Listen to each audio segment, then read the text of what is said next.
Hey, Coach, man, what time is it? Oh, Slim, you know what time it is. 6 o'clock, straight up and down.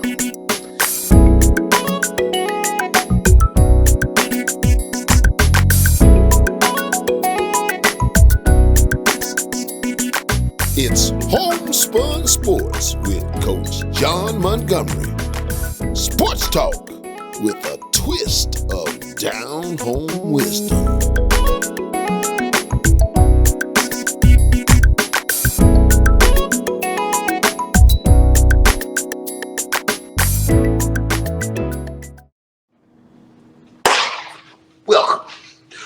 Welcome.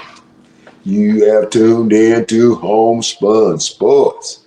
It's sports talk with just a twist of down-home wisdom. I am your host, John Montgomery. Coach, I'm right here in good old Houston, Texas.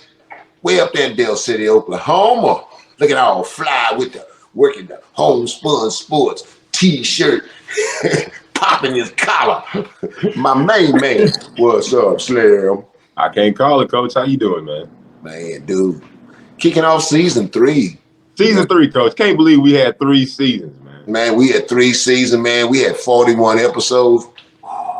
Dude, I know God is good. And we could not start season 3 off in any greater fashion than our first guest for show number 1 of season 3.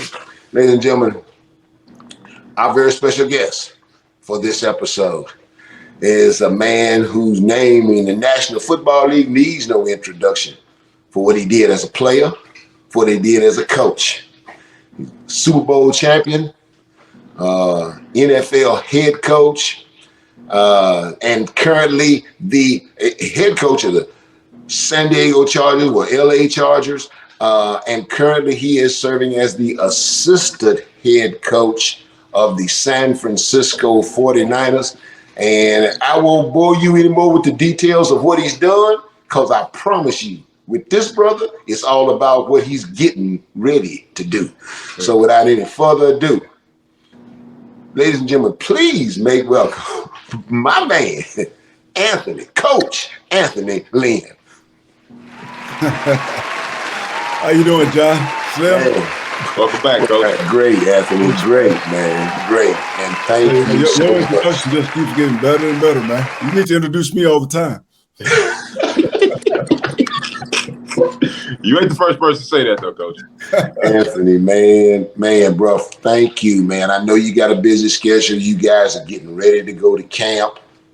And, man, right quick, Slim, I'm doing one of them minority apprenticeships in 2008. I think it was, Andy. Rex had just gotten the job. 2009. Rex Ryan had just gotten the job at the Jets. And Rex said, John, you know Bill Callahan. You didn't turn under him before. And, man, come up here and work my camp.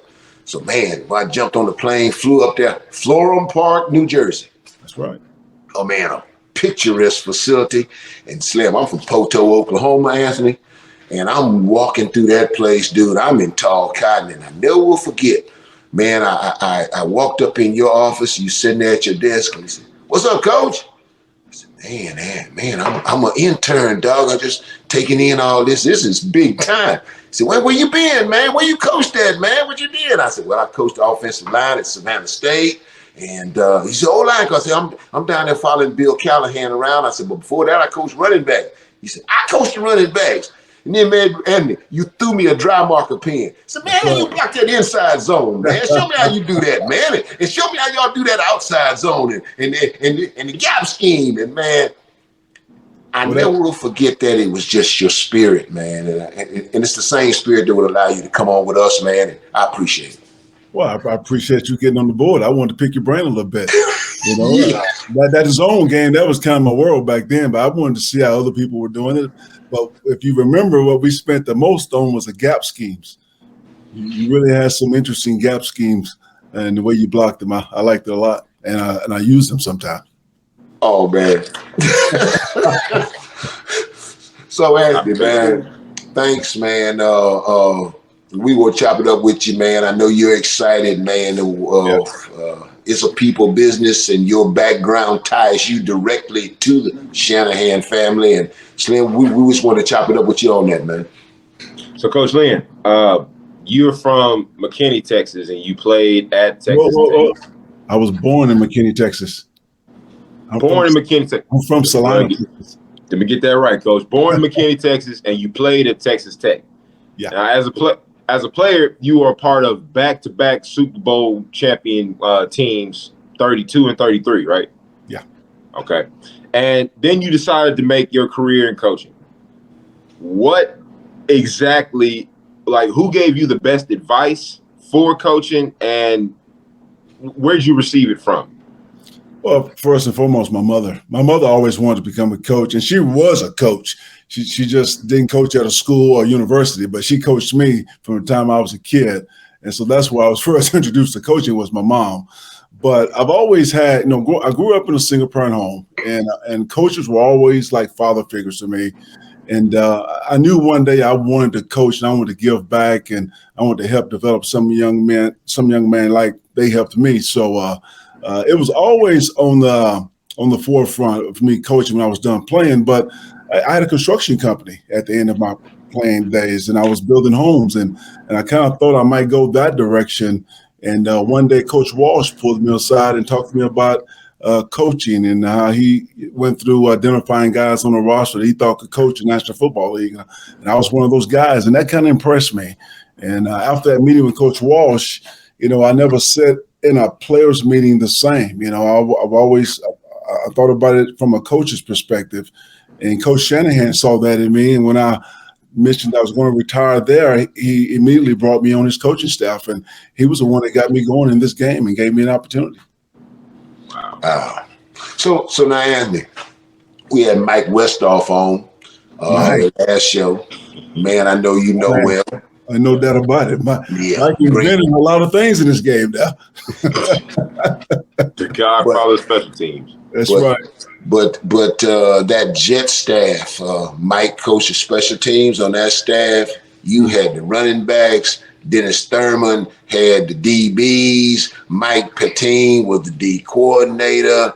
And Mike said on our show that John Gruden visited the Jets when you all were there, and he said that's the best coaching staff he'd seen collectively in the NFL.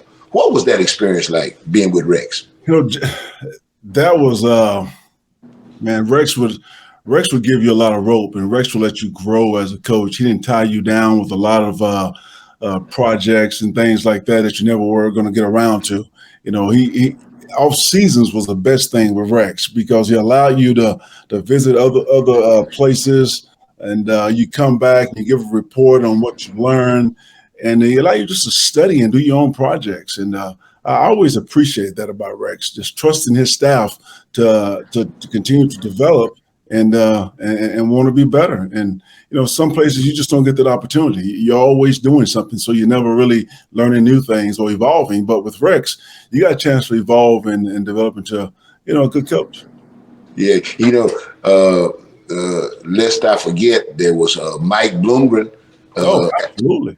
At the quality control, and Mike, the head coach at Rice. There was Bill Callahan, and Bill Callahan. Yeah, the best O-line coach in the NFL. I mean, look at the man's record. I call him a master coach. You can be a good coach, but then you can take good coach to a whole nother level. And Bill's in that master coach for me. Right quick, I'm sitting up in a meeting with Bill Callahan and his group. You had Nick Mangold in there. You had the Brickashaw Ferguson in there. Well, you have the Brickashaw Ferguson and you have Nick Mangles of the world. You can be a master. That can help you become a master. Damian Woody. Woody. You had, listen, Alan Faneca, who's going in camp. Yes. Yeah. So Brandon Moore. And they're hanging on every word Bill says in the meeting. And I'm sitting there watching this, and Bill's sitting there with the pointer and saying, now, look at your right foot here, Nick. And Alan, look at your left hand right here. DeBrickashaw, look at your pad level. He's coaching him up, And Anthony, they're hanging on every word.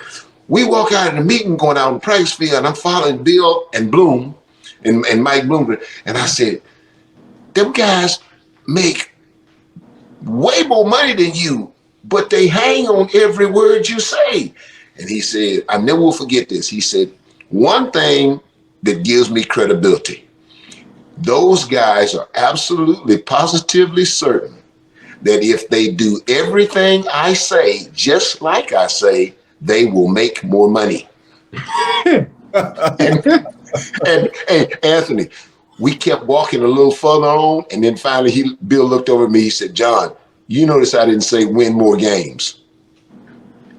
so he made it plain for me real quick. Yeah. And Bill Callahan, geez, man. National Football League, it is. Yeah. Professionals. You're professional. It's pros. Yeah, no question. No doubt. But Bill Callahan wants to win as much as anybody else, but he related well to the players, that's for sure. Oh man, yeah, man, yeah. So, Anthony, the elephant in the room at the 49. Come on, what is it? The elephant in the room. You got a guy, Trey Lance, that the 49er organization moved way up in the draft to take. And he's young, he's gifted, he's athletic, he's rich. He was the third player to go in the draft year before last. So he's ready to go. And I'm gonna borrow a line from Bernie Mac. We family. So, the elephant in the room is Jimmy Garoppolo's still out. Now, it's a good money situation. talks. It's a good situation. You got two really good quarterbacks on the contract, and I don't know what's going to happen. I mean, I'm not the head coach, but Jimmy's under contract, and Trey's had a good offseason.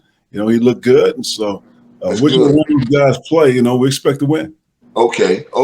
So listen, no, and I get it.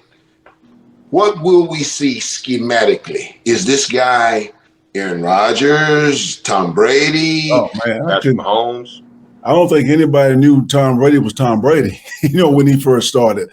So I can't answer that, especially with Trey. Trey, you know, he's never started in this league before. You know, Jimmy has gone to a Super Bowl, played in a championship game, and he's won some games. You know, he's proven that he has a quick trigger. He can win from the pocket.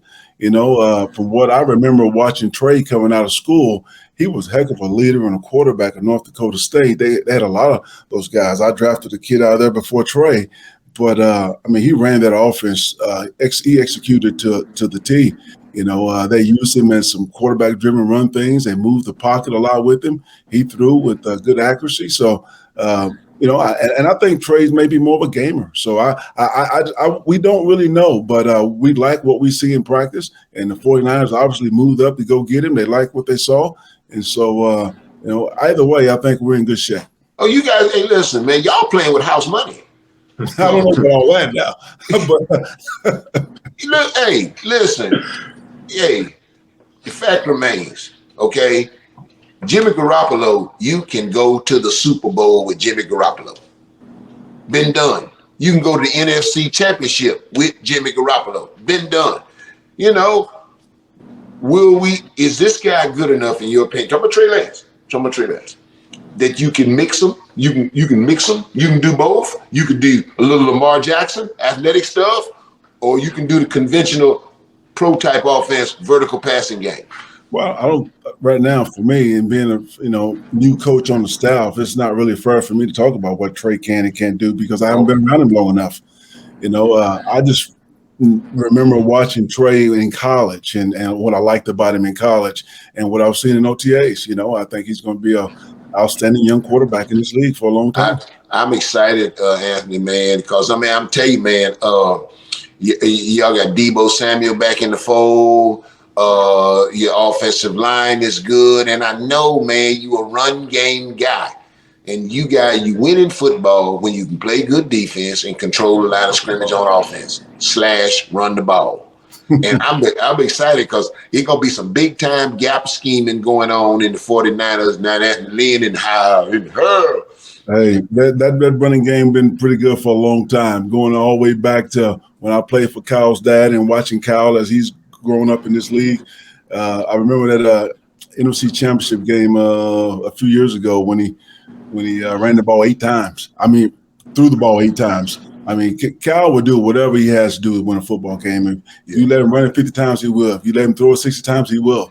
So to me, it's all about winning, not necessarily just running or throwing or passing, but it's all about winning. And I really believe most physical teams still win in this league.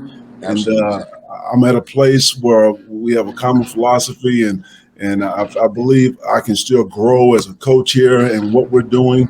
You know, we do some unique and outstanding things. We have a good coaching staff, Chris Forrester on the offensive line, you know, and young Bobby Slowick in that passing game. You know, it's been a pleasure going through the all season, being with those guys.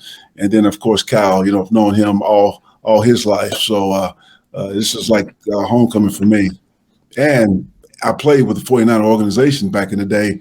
And, you know, that hadn't changed much. You know, that organization has always done everything possible to try to help you win a championship. And as a coach, that's all you can ask for. Absolutely. So, Anthony, NFC West, man, you talking about the Rams, the defending world champs right there. You guys took them right down to the wire in the NFC Championship last year. And then you got the Cardinals and that's 3 teams in that division that made the playoffs. And Pete Carroll, a very astute football man, one of the best defensive minds in football. And the Seahawks have a history and a winning tradition. So that's a hell of a division. Your take on what's got to happen in San Francisco to get that cross that threshold. I'll tell you what, you wouldn't want it any other way. I mean, I believe it's the toughest division in football, and whoever comes out of here, they're going to have a chance to go, you know, deep into the playoffs and maybe win this thing. And so we, like I said, we wouldn't want that any other way. We want to be in the best division, but they have to. It's not so much what we have. They have to. You know, they have to compete with us too. You know, I didn't say that. You know, I didn't say just saying, you know, you talk about a lot of good football, but I think we play good football too. So, you know, we will have a plan. We will have a plan, and hopefully we'll execute the plan. Hey, Slim, I'm gonna tell you something, bro. That's why he is who he is, and that's why he has done what he's done. And, all right, I'm gonna come clean. I'm gonna take my hat off. That was a baited question, and you answered it spot on to a T. Cause you can't control nobody but yourself. Who's the next opponent, Coach? Yeah. But and you answered that masterfully, sir. And I know, Anthony, that you're gonna do just that, my brother. And I don't have any doubt in my mind, dude. I'm excited for you, and man, just so grateful, man, just to know you man to man. Because I'm gonna tell you something, man. I don't know if they're showing it because you know this is early and on HBO and ESPN, you can get all these past episodes of Hard Knocks. Okay. So they did a series of Hard Knocks when you were the head coach of the Chargers, Anthony. And people that don't know about this guy, your ministry, you are a true cap and whistle minister. Because it ain't just coaching. It ain't just X's and O's with you. It's building the whole man.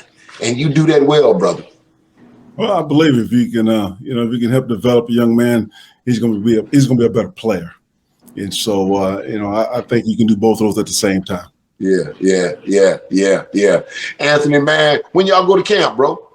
You know, we report back on the 21st. I believe the players show up on the 26th, and we'll be practicing on the 27th. You got 10 days. So yeah. It's right around the corner. Wow, man. Football season. Let's go. So, and camp is at the facility in Santa Clara? It'll be in Santa Clara at the facility, yes. At the facility in Santa Clara.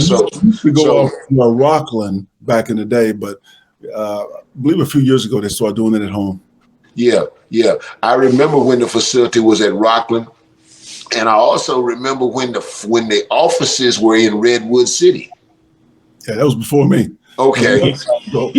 Okay. Okay. But used to be when they was at Redwood City, if you called and let them know who you were a coach and you wanted to come watch practice, they'd leave you some credentials and have your little lanyard put around your neck. You'd come out there and watch practice. So if I call and say I know Anthony Lynn, ought to be good for one view, huh? I don't know. They might not even let you in the complex. So Lord, if you want to get in, if you want to come down to a practice, I got you, coach. I appreciate it. I appreciate it. I appreciate it. I certainly do. And Anthony, man, thank you. Pulling and praying for you. And all the best to you, man. And Anthony, man, I appreciate it. And I appreciate you, brother. You kicked off season 3 in HomeSpun Sports in grand style. Oh, most definitely. You guys keep doing good work. I love watching your show, and it's been a pleasure being on here, man. I appreciate it. And we're most appreciative, man. God bless you, brother. And Thank you so much, brother. All right. All right, take care. Thanks, Anthony. Wow. That's how you start season 3, man. That's how you do it. That's how you do it. Yeah, man. Yeah, man. I'm excited, man, about season 3, man. Yeah. They got some hell of coaches on their staff, Slim, man. And hey, dude, they made it to the NFC Championship last year. Them boys, they gonna be a force to be reckoned with. There's some bright offensive and defensive minds on their staff, and they got some players, Slim. They got some players. Yeah.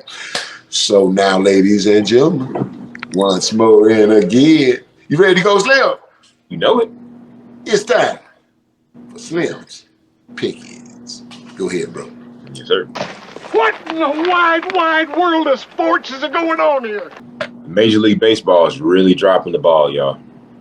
For the second year in a row, Major League Baseball Combine did not feature a single player from an HBCU. Now, this year's Combine was held at Petco Park. That's home of the San Diego Padres, and a pool of about 300 athletes from different schools and colleges attended, but not one player from an HBCU got an invite. Now, what's worst of all is this is not the first year that this has happened. As a matter of fact, this is the second year in a row that HBCUs have been slighted. And don't get me wrong now, it's not like there's no talent in HBCU baseball. And with that in mind, keep your eyes on Jackson State's Ty Hill. He's on the watch list to win this year's Golden Spikes Award, an honor once won by former Southern University's infielder Ricky Weeks as the nation's top amateur baseball player. Now, there's a flamethrower and a power hitter at Grambling State. His name is Shamar Page, and he was named D1 second team All-American. The NFL released the semifinalists for the class of 2023 Hall of Fame, and 3 of them are from HBCUs. I'm talking about Ken Riley from FAMU, Everson Walls from Grambling State, and the Otis Taylor from PV. And the coach/contributor on this list is none other than TSU's own Lloyd Wells, my TSU. Glad to see he's finally getting his just due. Stay tuned, y'all. And that's Slim's Pickings. Outstanding, my brother. Outstanding. Hey, Slim, man, you talked about that boy Ricky Weeks when you did your HBCU all-time starting 9 for Major League Baseball. And this boy from Jackson State, he's supposed to be right up there in that class. Oh, yeah. And, Ricky Weeks is in the Seattle Mariners, was in Seattle Mariners Hall of Fame. Mm-hmm. And that boy from Grambling, they say that he's what's the word? The Angels.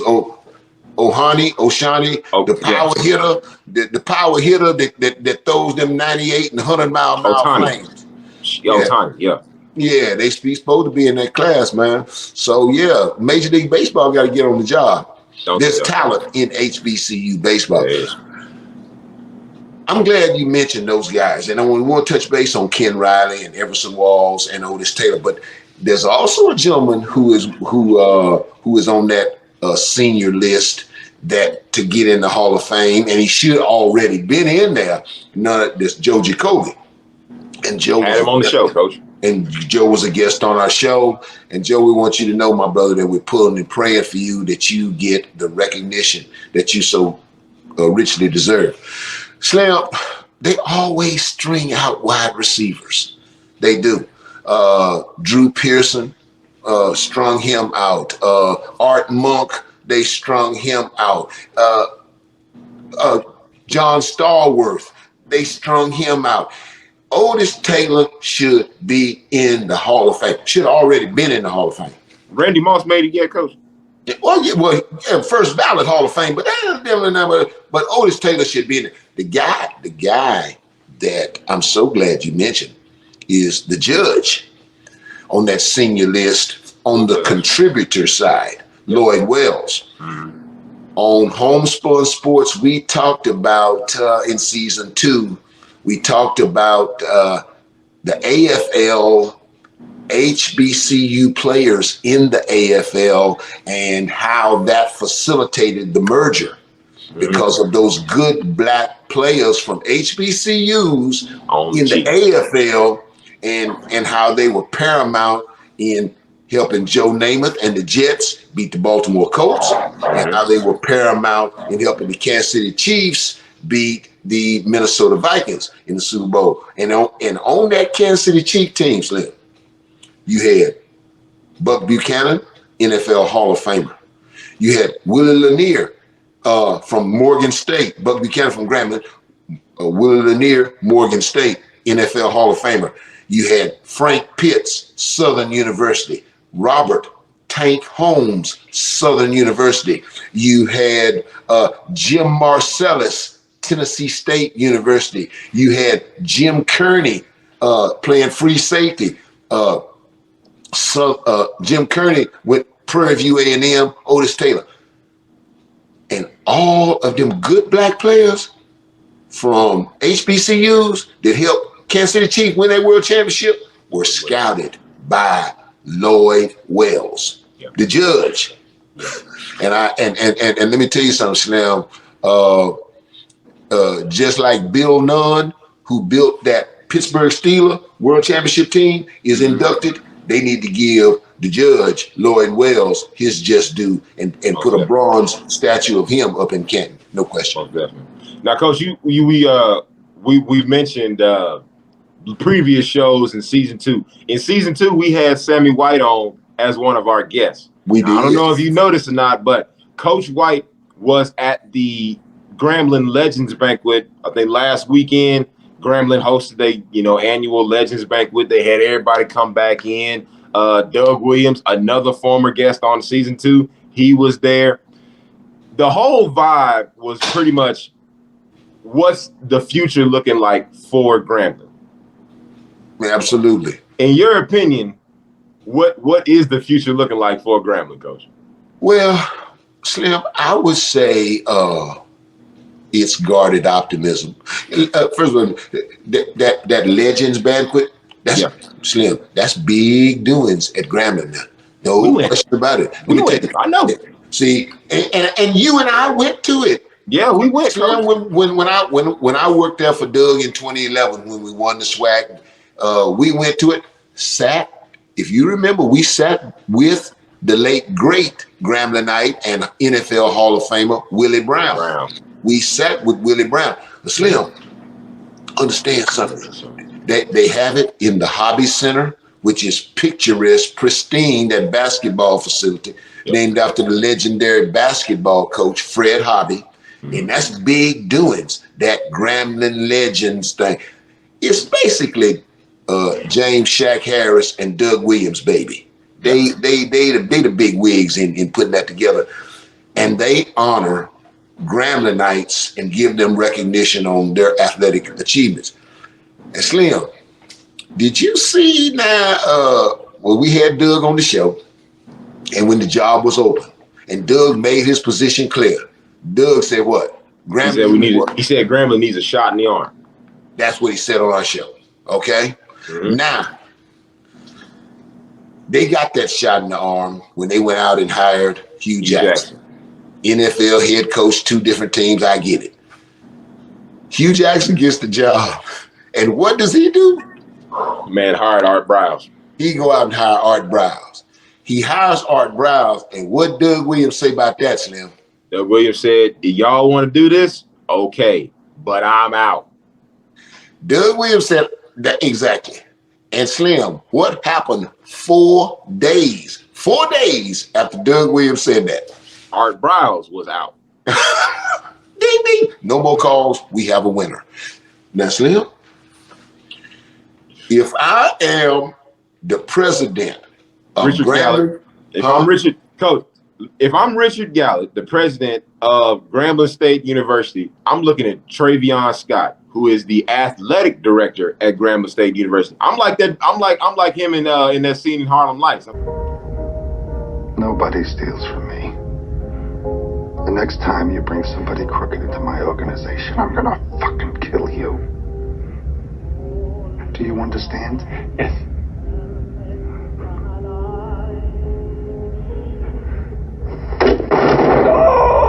I'm like, you gotta put your hand on this piano, man.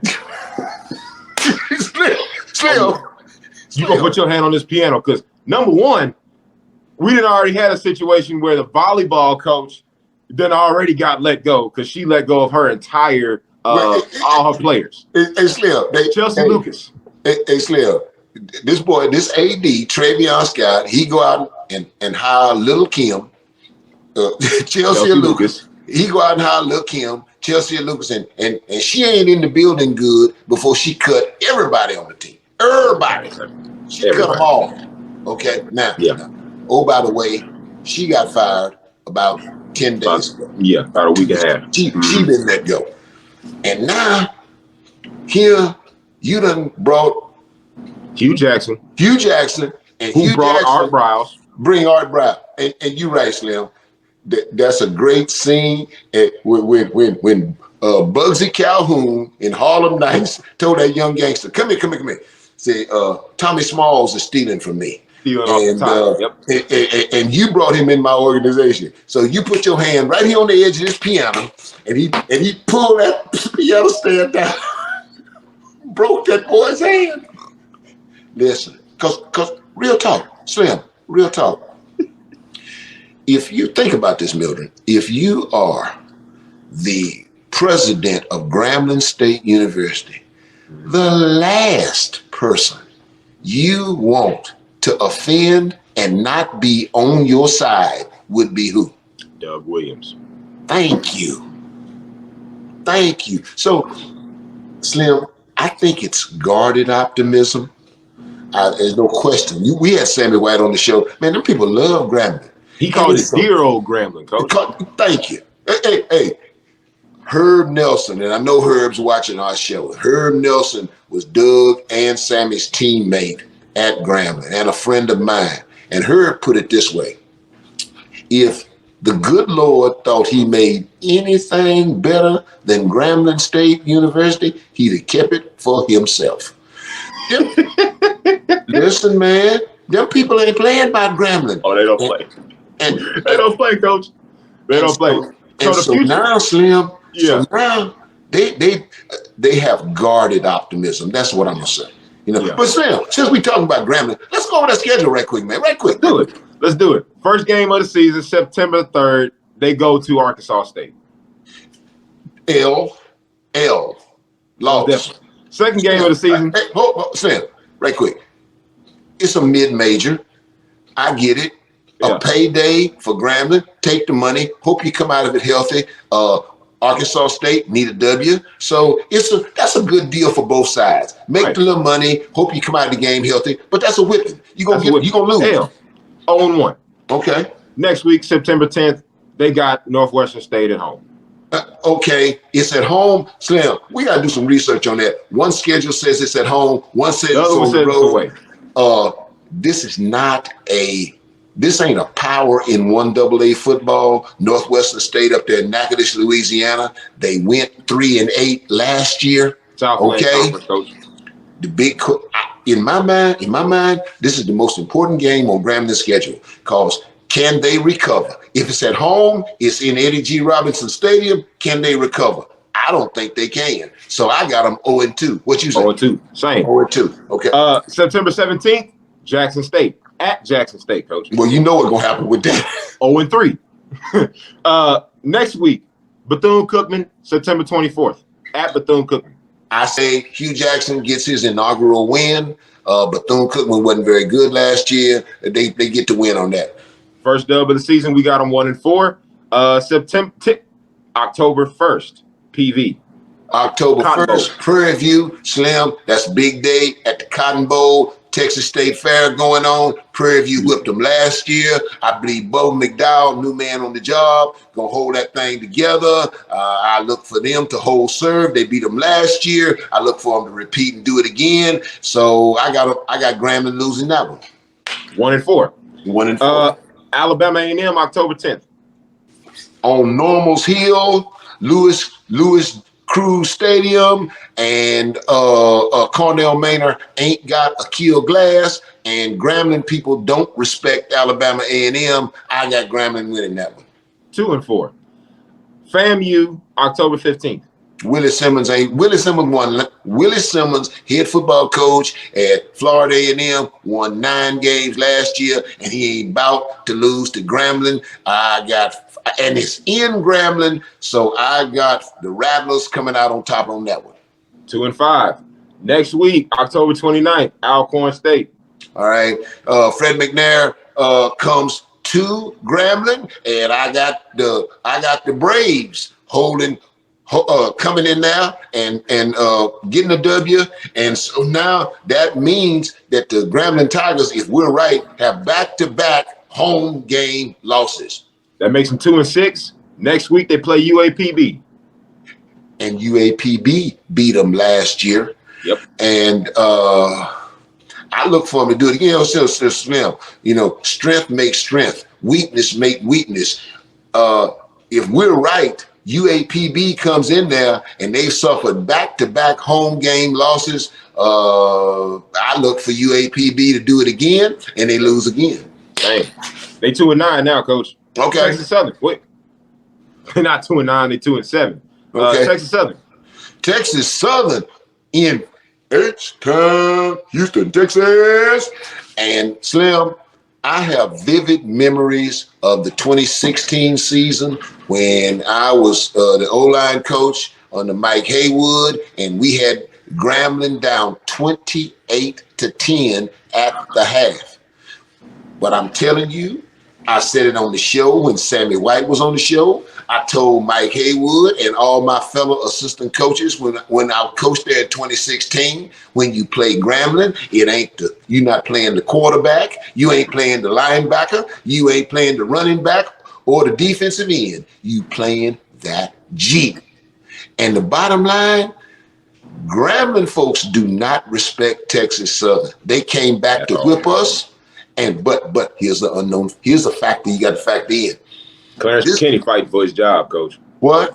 Clarence McKinney fighting for his job. You better hurry up and know exactly that. Clarence McKinney fighting for his job. So this could be, they ain't going to get rid of Hugh Jackson after year 1. But this is a game that Clarence McKinney better win. Yep. And Slim, I don't think he can. Because again, like I said, Grambling folks don't respect TSU. So I got Grambling winning that game. I'm biased because I went to school there, so I say they win. Okay. Last game of the season, Coach, Southern University. Bayou City Classic, national television, the biggest HBCU spectacle, college football spectacle. Yep. Eric Dooley back at his alma mater, Southern University. I got Southern. Dream job. I got Southern. I got them Southern too, Coach. Now, if we're right, you got them going 3-8. I got them going 2-9. Woo! And that's how Hugh Jackson wraps up season 1 at Grambling State University. Ooh, Slim. I hope that shot in the arm ain't a shot between the ears. That's a shot in the arm, Coach. They shot themselves in the foot. Ooh, Slim. Slim, at that boy, Slim. if Hugh Jackson start off 2-9, I'm gonna Travion Scott's butt, coach. Because if you look at the schedule, if we're right about Northwestern State being an away game, then then Grambling State does not have a home game until the 15th of October. Who made that schedule? Who does that, coach? Man. Why would you start your home stretch towards the end of the season? Ooh, man. Ooh, man. You don't do that. You ain't trying to win. Major League Baseball, coach. All right. Major League Baseball. All right. We are at the halfway point in the season. Okay. We got 3 months left till October. All right. Who's your front runners? Who's your dark horses? What you got? All right, Slim. You know, you got NL East, and in the NL East, that's a tight battle between the Mets and Atlanta. Okay, Mets in front, but it ain't but 2.5 games, and that's very competitive. Either one of them teams gonna win the division, the other one gonna get a wild card. All right, in the NL West, Dodgers, I got them winning the West, and they up 9.5 games as we go to press. In the National League Central, them boys, Milwaukee and St. Louis, they in a dogfight at the halfway point. Milwaukee up by 1 game, and St. Louis got a good staff, got a good team. They play good defense. They got good pitching. Over in the American League, H-Town, baby, Dusty got a good. Come on, Dusty. Dusty Baker is a Hall of Fame manager already. He needs a world championship to validate himself. Okay. Justin Verlander, yesterday. 12, coach.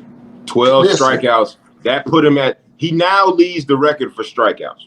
He went ahead of Kurt Schilling and Bob Gibson. Yep. On the all-time list for strikeouts, but he's got a 1.9 ERA. I mean, the guy struck out 10 batters in 6 innings. Slim, let me tell you something. At the end of the day, in baseball, bet on the pitching. The Yankees are kicking ass in the AL East. Probably gonna be in the playoffs for the right to play in the Fall Classic from the American League. It looks like it's gonna be the Yankees and it's gonna be the Astros. Which one of them teams got the best pitchers? I get it. Aaron Judge hit 33 dingers as we go to the All-Star break. 33 dingers. Slim, ain't nobody done that but Roger Maris. He's tied Roger Maris. And Roger Maris hit 61 dingers that year. So, you think offensive firepower, that's all great and good, but I'm going to bet on the pitching. So, Verlander and Verlander is the ace of that Astro staff. I like in the Fall Classic. I like Yankees and Astros. Oh, you already got your. So who wins, coach? Oh, come on, man! Come on, man! Oh, we ain't going like that. We ain't going out like that. I like it, coach. Now in professional football, all right, we got Baker Mayfield has a new home. He is now a Carolina Panther. Do you believe his presence in Carolina makes a difference in the NFC South? What you think? No, I do not.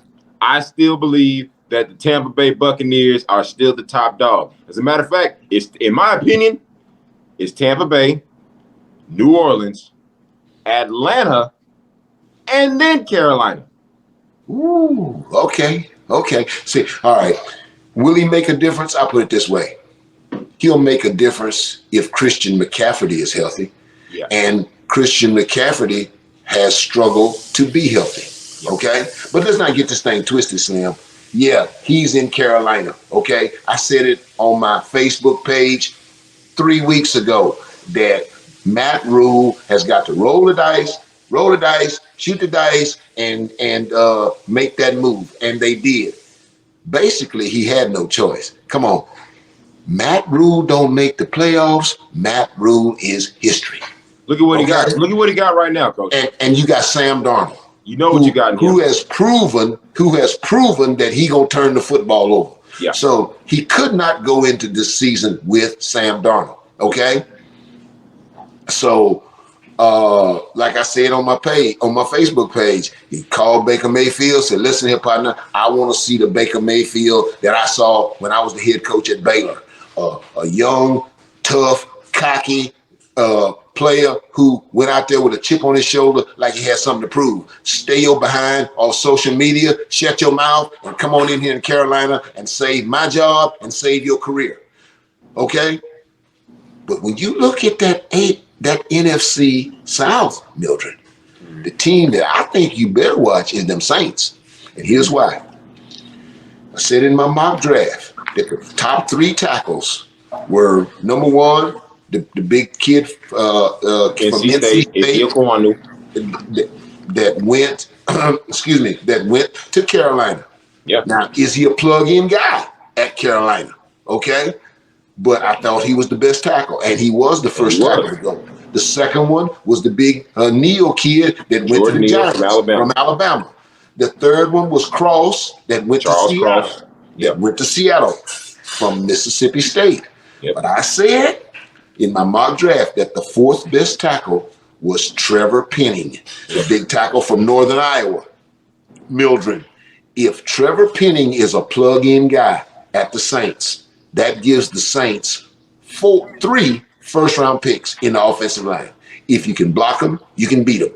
So if he's a plug-in guy, Penning, they lost Teron Armstead to free agency to Miami. They draft Trevor Penning from Northern Iowa. Plug him in. You got him at the left tackle. You got Andrew Speak at the guard, and you got that Ramczyk kid from Wisconsin at the other tackle. And Mildred, that gives you first-round picks on the edges on both sides. Not only that, Coach, but New Orleans Saints is a battery when it comes to offense. I'm talking about you got Michael Thomas coming back.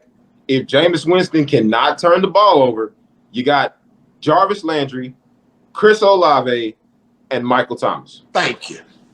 And they always could play great defense. Shout out to Cam Jordan. They always could play great defense. My thing is the in the NFL ready to give New Orleans their props? Because the NFL has been known to hold the New Orleans Saints, man. Then they got a bad call in that playoff game, but you're spot on correct, Mildred.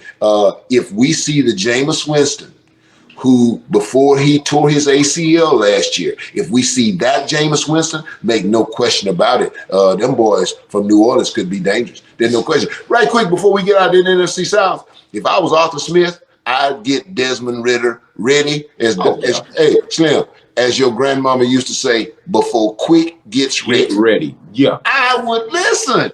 You know what you have in Marcus Mariota. Why you think Tennessee got rid of him? Thank you. That boy Desmond Ridder got a chip on his shoulder because he thinks he should have gone in the first round. He probably should have. Him ready, no question. So, Coach, it was a pleasure being in the studio. Man, I love it, man. Way to start off season 3, though, Coach. Way to start off season 3. Yeah, man. Anthony, thank you, my brother. We sure enough appreciate it. I'm gonna see you later. All right. All right, dog. Give my best to everybody up in Dell City. You know it. Tell Mama I love her. I will, partner. I will. All right. Mm-hmm. Wes Studi, the great Native American actor, played Geronimo, an American legend. Robert Duvall was in the movie. It was a great, great movie.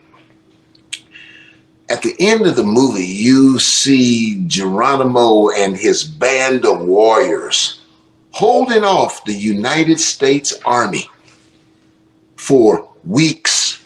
They scanned the countryside in search of Geronimo and his band of warriors. And it wasn't but a handful of them. And they held off the United States Army. And the only way they abducted Geronimo is they made an agreement to take him to a reservation for a brief period of time and then release him and allow him to come back to his homeland. They made a treaty with Geronimo. They didn't keep it. He died in prison. Brittany Griner is in prison in Russia. Make the deal. This ain't the first time time the United States has not made a dirty deal. Putin got something we want. We got something Putin won't. Make the deal. Bring Brittany Griner home. And hey, that's how I see it. 6 o'clock. Straight up and down. I'm hashtag free Brittany Griner at this point, Coach. Ain't no question, man. Ain't no question. Ladies and gentlemen, that's how we see it, and that's how it is. Absolutely. Thank God. Thank God. We get to do this again. Thank God. Ladies and gentlemen, thank you so much for tuning into this week's episode of Homespun Sports. Sports talk with a twist. Just a twist. Just a of twist. Down home wisdom. We appreciate you so much, Coach Anthony Lynn, for being our special guest on season 3, first episode of Homespun Sports. Thank you so much for kicking off season 3 with a bang. It was a pleasure having you in the studio. We look forward to a long, healthy relationship with you in the future. Ladies and gentlemen, don't forget not only to catch this episode on YouTube, but on iHeartRadio and Spotify for your listening and your viewing pleasure. We're trying to get this out to you as fast as possible because it's all live, it's all for real, and it's all for you. We don't want you to miss a single episode, so make sure you got that bell turned on so you don't miss any of our notifications. Stay subscribed, hit the comments, and drop a like. Hey, Coach. Yeah, man. Let's go ahead and get up out of here, man. Man, ain't no change, bro. Ain't nothing changed. What? He said, bang. Hey. Well, all right then.